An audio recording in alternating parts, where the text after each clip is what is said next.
Hey, we're halfway through 2023, right? It's June. Yeah, we're summertime. Hopefully, you're enjoying that. However, as a business owner, you still got half the year to go, and it is looking like it's going to continue to be a bumpy ride. Lots of chaos. Still have this AI revolution going on that we're in the midst of, plus economic turbulence, a lot of other things. How are you doing? What are you doing to navigate? Here's something that's a crucial habit to making the rest of the year even more prosperous than the first half. Coming right up.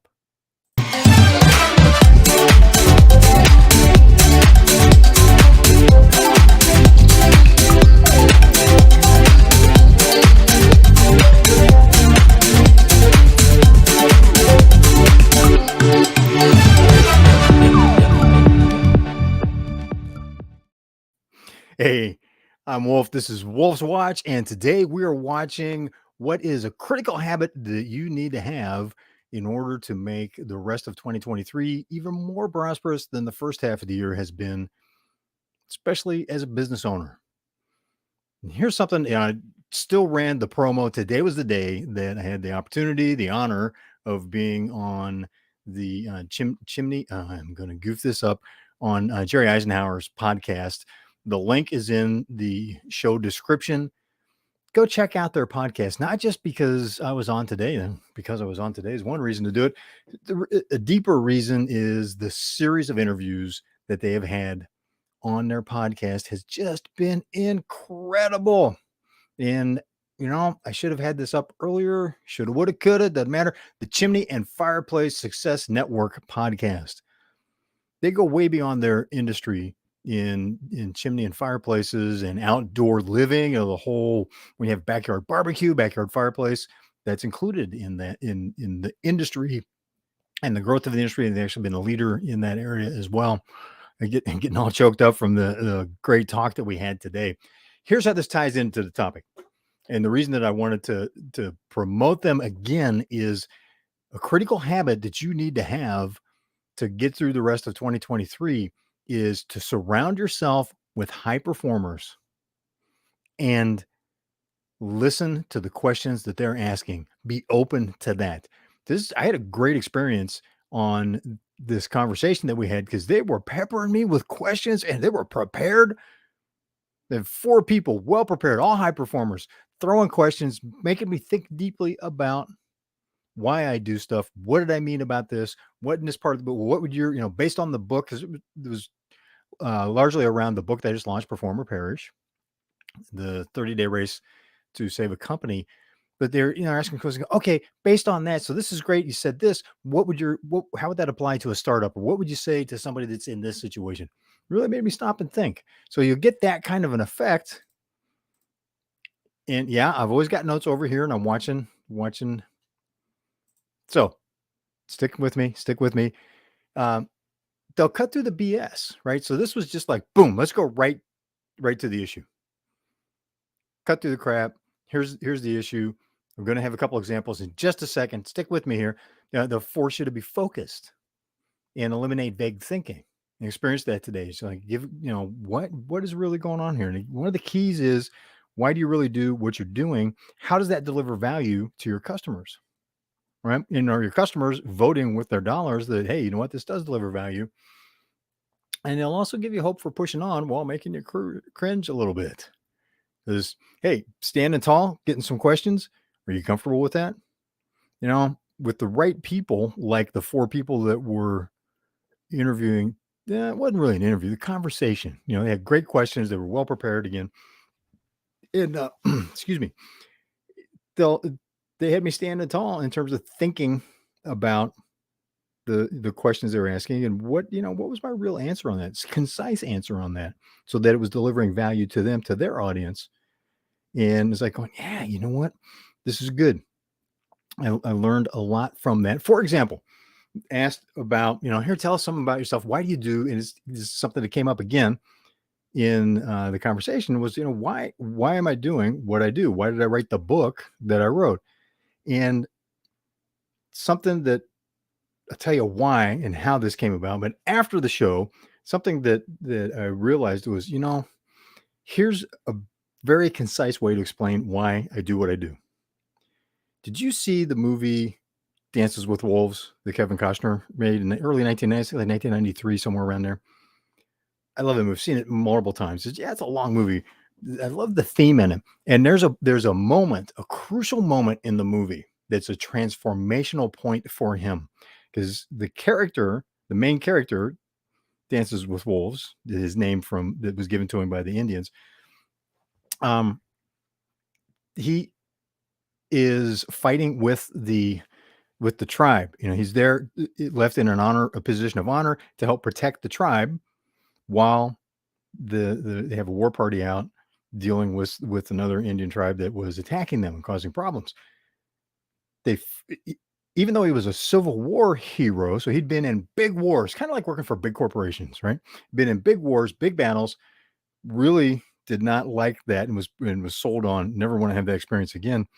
He noticed the crucial difference in fighting with the tribes. He goes, you know what? Here we are, shoulder to shoulder, fighting for the village, the community, each other, the land that they're living on, the lifestyle that they have. Is a very personal battle. And they were victorious. And he goes, it felt good. And it was completely different from what he'd experienced before.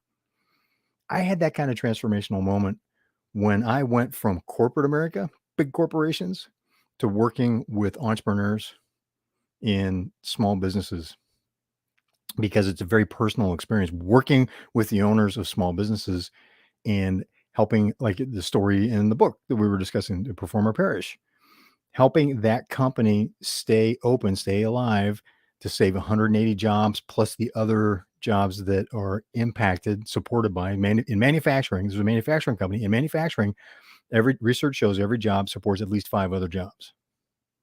So there's a lot online. 180 times 5. I'll let you do the math on that. Don't have my calculator handy. And that was a great feeling. It was like Dances with Wolves in the movie, going, you know what, this is completely different. This is very personal. There's a great bond to it. We're doing it together. We make great friendships, deep lasting relationships, watch the relationships deepen on the teams within the company. And I just fell in love with the small business world, with working with small business owners because of that effect. This is about your, as a business owner, it's about your food and shelter, right? Your ability to provide lifestyle, comfort, and basic necessities to your family. Same thing for the people you employ. And I love being part of that, being able to help with that. So that's the kind of guy I want to be. And that was why I never looked back towards corporate America. The big companies, that's fine. The big public companies, there's people to deal with that. Not me. Done with it. Because having that experience, having that Dances with Wolves moment where they're celebrating around the campfire. Well, in that case, it's not a campfire, bonfire.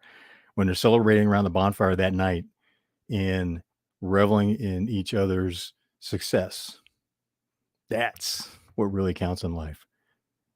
And that came from the conversation I had today with Jerry Eisenhower and his team from CVC Success Group on their podcast. Now, here's checking my notes here because I want to make sure I touch on the points succinctly and respect your time and get the info to you that I really want to share, because this is important. When you get around high performers like that, when you take their questions, go through the discomfort of that, then do an after action review yourself. Do, with people that are involved, do that. We did a little bit of an after action from the podcast, and then I did an extended after action myself.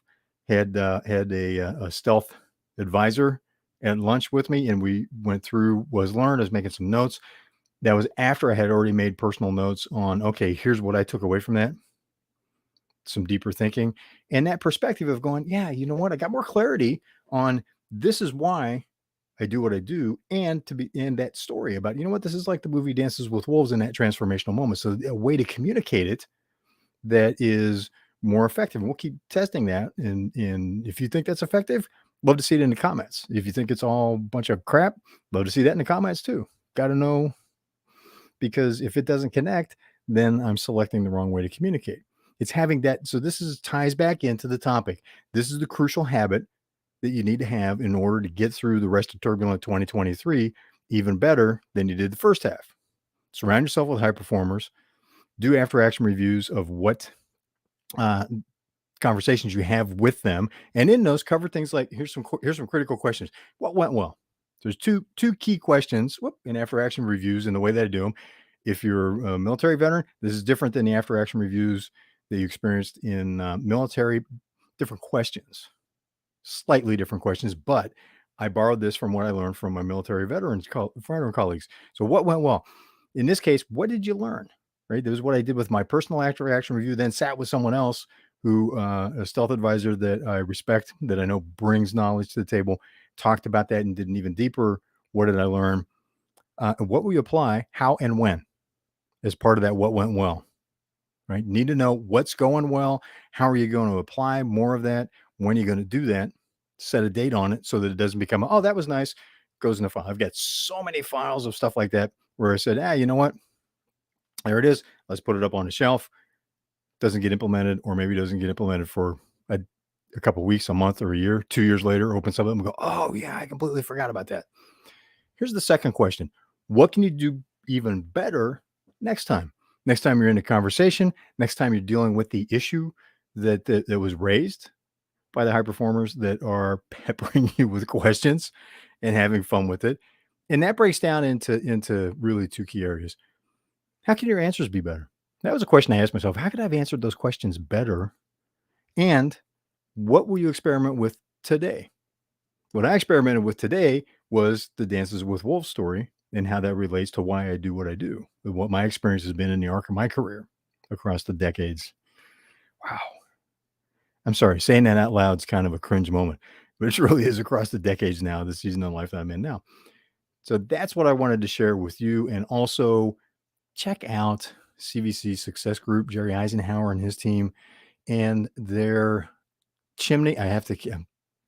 The Chimney and Fireplace Success Network podcast. Let me say that again, the Chimney and Fireplace Success Network podcast. The link to that is in the show description. Go check them out. Find your high performers, and actually put it in the comments. When are you going to do that? Who are some of the high performers going to be? You don't necessarily have to name them if you want to maintain some privacy. Totally understand that. That's reasonable. However, what type of high performers are you going to surround yourself with so that you can be in the hot seat, get those questions, and share the conversation, learn from them, learn from inside, and how are you going to implement the AAR process afterwards? Love to hear some more about that in the comments, because if you're watching this on replay, keep track of what's in the comments. If you ask a question, it gets picked up. We'll get you an answer, right? If I don't have a direct answer for you, take it to a person that does. Right? I have a reasonably impressive network of people that I can reach out to. And, again, love your feedback. So we're heading into the weekend. It's Father's Day weekend, and have some more comments and thoughts on that. Be good to yourself. Enjoy the day. Enjoy the night. And thanks for being part of Wolf's Watch. I'm Wolf. Appreciate you being part of the conversation. I will see you